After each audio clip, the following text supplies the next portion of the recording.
Mobile phone से आप अपने दोस्तों से सीधे बात कर सकते हैं, पर अगर इसी मोबाइल फ़ोन पर आपको ऑनलाइन कुछ खरीदना हो, तो आपको एक बिचौलिए की ज़रूरत पड़ती है, जो विक्रेता को गारंटी दे पाए कि आपने पैसे दे दिए हैं।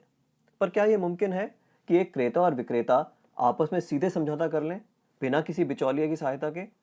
ब्लॉकचेन नामक एक नई टेक्नोलॉजी ऐसा मुमकिन कर रही है। ब्लॉकचेन को आप एक वितरित डेटाबेस यानी डिस्ट्रीब्यूटेड डेटाबेस मान सकते हैं, जो कि एक दो कंप्यूटरों पर नहीं, हजारों लाखों कंप्यूटरों पर प्रतिलिपित है। ब्लॉकचेन का हर एक कंप्यूटर हर एक रिकॉर्ड के पूरे इतिहास का वर्णन रखता है। यह डेटाबेस एन्क्रिप्टेड है, यानी हर एक रिकॉर्ड गोपनीय तरीके से दर्ज किया गया है। ब्लॉकचेन फॉल्ट टॉलरेंट भी है, यानी अगर इस सिस्टम में कुछ कंप्यूटर खराब भी हो जाते हैं, तब भी यह सिस्टम ठीक तरह से काम करता रहता है। ब्लॉकचेन डेटाबेस एक सार्वजनिक बही खाता यानी पब्लिक लेजर है, जिसमें कोई भी नए समझौते या रिकॉर्ड को दर्ज करने के लिए कई सारे साझेदारों की स्वीकृति की जरूरत पड़ती है। इसको हैक करना बहुत मुश्किल है, क्योंकि ऐसा करने के लिए हैकर को एक ही क्षण हजारों कंप्यूटरों को एक साथ हैक करना पड़ेगा। यह कारण है कि हम ब्लॉकचेन को एक सुरक्षित टेक्नोलॉजी मानते हैं। ब्लॉकचेन का पहला प्रयोग हुआ था 2008 में, जब बिटकॉइन नामक एक डिजिटल मुद्रा का आविष्कार हुआ। बिटकॉइन मुद्रा किसी देश, सरकार या बैंक द्वारा नियंत्रित मुद्रा नहीं है, यह एक डिजिटल मुद्रा है। अधिक जानकारी के लिए आप बिटकॉइन को गूगल कर सकते हैं।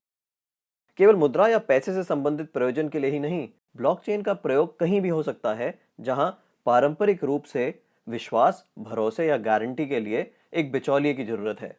जैसे वह सभी सौदे जिनकी आज नोटरी पब्लिक या किसी सरकारी संस्था को पुष्टि करनी पड़ती है। मान लिया जाए कि आप एक मकान खरीद रहे हैं।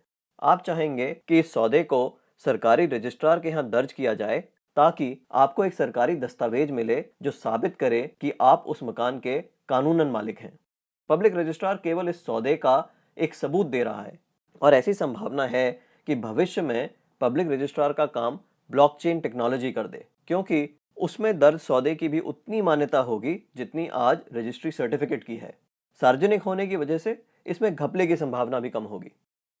ब्लॉकचेन टेक्नोलॉजी के उपयोग के कई और संभावित उदाहरण हैं। जैसे किसी सरकारी योजना के अंतर्गत यदि एक गरीब आदमी को कुछ वेतन मिलना हो, तो ब्लॉकचेन टेक्नोलॉजी से उसको वह रकम सीधे उसके मोबाइल फोन पर दी जा सकती है। या अगर किसी प्राकृतिक आपदा से ग्रस्त लोगों को नुकसान भरपाई करनी हो, तो उनकी सहायता राशि सीधे उनके मोबाइल फोन पर दी जा सकती है। इससे भ्रष्टाचार भी कम होगा। शिक्षा में भी ब्लॉकचेन का इस्तेमाल हो सकता है। कागजी डिग्री के बदले छात्रों को ब्लॉकचेन आधारित डिग्री दी जा सकती है। इससे जाली डिग्री की समस्या का भी समाधान हो सकता है। ब्लॉकचेन उन टेक्नोलॉजी में एक है जो 21वीं सदी की अर्थव्यवस्था में बहुत बड़ा परिवर्तन लाने की क्षमता रखती हैं। आपको ब्लॉकचेन टेक्नोलॉजी में क्या नया हो रहा है, इस पर नजर जरूर रखनी चाहिए।